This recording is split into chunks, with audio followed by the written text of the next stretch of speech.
Today, we have new video for you. Let's begin. Our talents and hard work, the only things required to perform at the highest levels? Not exactly. According to a study by Howe Davidson and Sloboda, innate gifts do not determine success because everybody at the top has those physical attributes. Top performers use something called deliberate practice to achieve greatness. In this video, we'll go over how they did it and what you can learn from it. Number 10. NADIA COMANECI. When the International Gymnastics Federation made their code of points, they didn't think someone could ever score a perfect 10. That's until NADIA COMANECI came along at the 1976 Olympics in Montreal.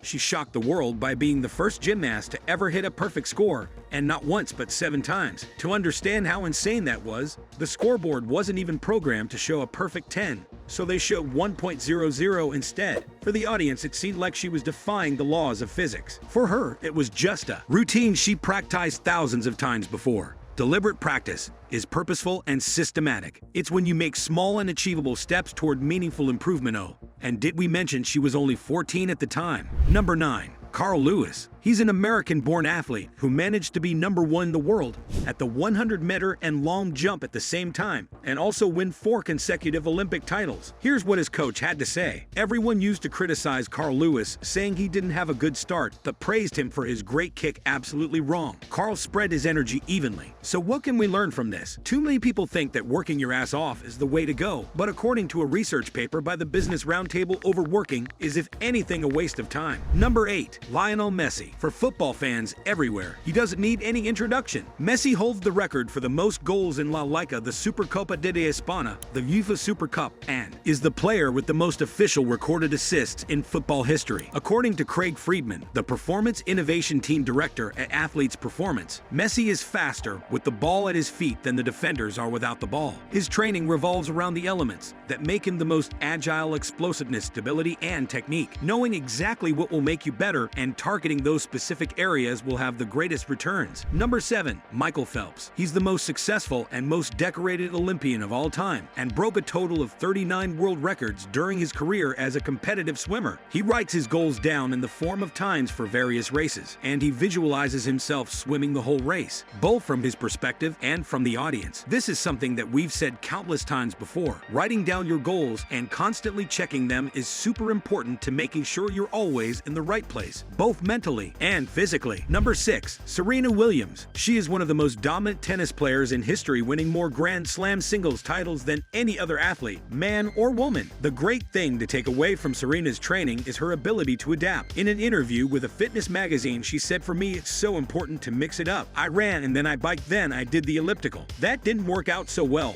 because it was boring, so I tried yoga." It's super important to know when and how to pivot when things are not working out. Like Einstein said, insanity is doing the same thing over and over, but expecting different results. Number 5. Michael Jordan. We're starting this one off with a quote we love. "I've missed more than 9,000 shots in my career. I've lost almost 300 games. 26 times I've been trusted to make the game-winning shot and missed. I've failed over and over and over again in my life, and that is why I succeed." Here's a great example of not giving up when things don't go your way. We went into great detail on how athletes reach the peak of their potential in our premium learning experience, Goal Mastery. We use the same approach to build everything we have in life, including a locked goal setting and ways of achieving them is something that most people struggle with on a daily basis. How many of you already quit on your New Year's resolutions? For the past 1.5 years, we've carefully crafted everything. Number 4. Usain Bolt. What can you learn from the fastest man alive? There is a lot of science behind it. The 100-meter sprint is a very interesting sport because it lasts under 10 seconds at the highest level. It can be broken down into very specific phases, which can then be analyzed in great detail. We won't go super science on you, but the great takeaway is this. You'd think that sprinters are super fast because they swing their legs faster than anyone else. In reality, however, the reason why they're so fast is because they hit the ground harder than anyone else. A study by Peter Way and a physiologist on human speed at Southern Methodist University in Texas showed that the more force a sprinter can back into the ground, the faster he or she will go.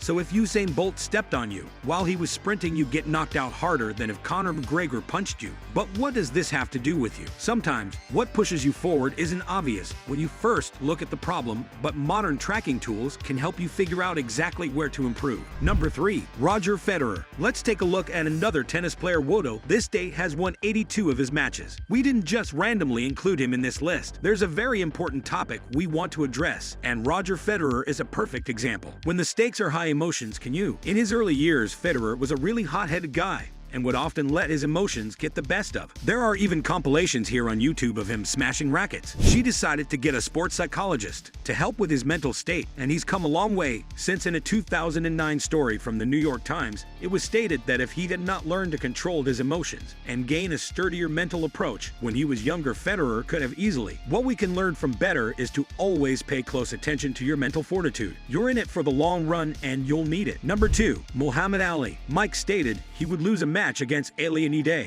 He was just a dead game guy. He was dead game. He had too much pride. He refused to lose. To take a quote from John Wick, Ali was a man of focus, commitment, and sheer effing willpower. Muhammad Ali was someone who actually hated training, but he believed it was better to suffer the pain now and live the rest of your life as a champion. And sometimes, no matter how much you plan and strategize, there will be moments where sheer effing willpower is needed to move forward. Number 1. Wayne Gretzky. We think you're really gonna love the last entry on our list. Wayne Gretzky has never been the fastest, strongest, or most athletic hockey player out there. Actually, when he first entered the league, critics said he was too small, too wiry, and too slow to be a force in the NHL. He consistently was the last in strength tests and a lot weaker compared to the average NHL player. Despite this, though, he went on to become the greatest hockey player of all time, and some even say the greatest athlete to ever walk the earth. There's even a statue of him outside the Staples Center. So how did he manage to pull this off? Wayne learned the game better than his phone number. 9 out of 10 people think it's instinct, and it isn't. Nobody would ever say a doctor had learned his profession by instinct. Yet in my own way, I put in almost as much time studying hockey as a medical student puts into studying medicine. He learned the game so well and studied so many plays that he could react instantly to any kind of situation. For his opponents, it seemed like he could see into the future. He could accurately predict what was about to happen way before his opponents decided what they were going to do. It was basically impossible to catch him off guard. He had more assists in his career than any other NHL player, plus goals. He could have not scored a single goal in his entire career and still be the NHL all-time points leader, a true master of the game and man among boys. So what can you learn from him? Sometimes, even though you can't face the situation head-on, you can always outplay it by learning how the game works. We hope you got your dose of motivation from this video. How do you plan to tackle your goals? Which strategies are you going to use? Share with us in the comments. And as for your bonus, we've got you covered. Start turning your goals into reality. Thanks for watching. See you guys in the next video.